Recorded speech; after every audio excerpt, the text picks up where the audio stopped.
Welcome back. We are still celebrating all good times out here on Good Day NWA. We're turning 5, and we couldn't do it without our lifestyle expert, our friend Abby's joining us. Thanks so much for being here, Abby. Look at all this. I mean, pulled out the whole spread for you. Yes, absolutely. And you have a new last name. You recently got married. I got married. Abby Kirkendall. Oh. Same name.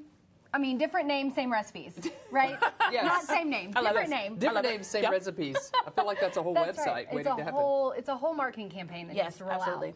Well, we are celebrating today, Abby, and I mean, you're here, and this is a perfect example of how you can celebrate and pull all your favorite things together. You've got cookies, you've got cheeses, you've got breads, you've got fruits, you've got vegetables. Walk us through how we can recreate this. Yeah, just everything. Pull out your pantry, pull out your fridge, and just use all your leftover things. And make sure you have about 10 plus charcuterie boards. I know, I have a lot here. In fact, a couple of these were used at my wedding, so just multi-purpose there. But I did want to talk about this. We've never done this on the show before. This is a chip board. Oh, okay. And I just used all sorts of different chips. We've got sour cream and onion, barbecue, regular. We've got tortilla chips. And then I've got guacamole salsa, a spinach and artichoke pico. You see a hummus. What is this?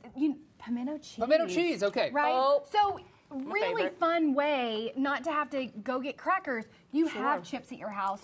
We have Cheez-Its over here. They could have gone on this board. So really easy way to just find some little bowls, use dips that you have, and then make a board out of it. I also have fruits, a couple of granola bars that I stole from my husband. Oh, now you can say that. I can say that. Love that.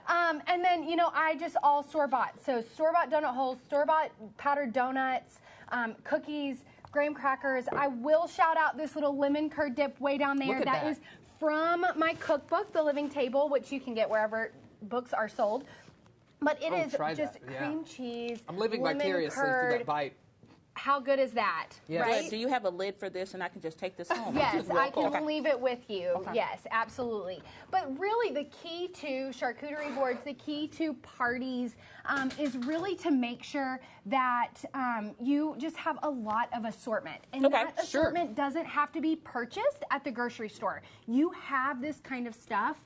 Little bitty, little amounts. You don't have to have a ton of everything. You just have to have a little bit of a lot of things. Okay. Yes, and that's what I feel like you have here. A little bit of a lot of things, and it looks delicious, right? Look at this spread. Amazing. Abby, you also said you made this bread? I did. I have been trying. I am not a baker. You guys know I'm like, spend the $2.98 at the grocery store. Get the thing. Don't spend 5 days on it. So I'm trying.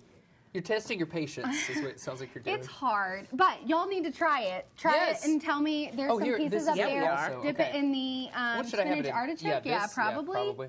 You can dip it in some hummus. What kind of bread is it, Abby? It's sourdough. Okay. So I've been fermenting the sourdough. It rises, it bubbles.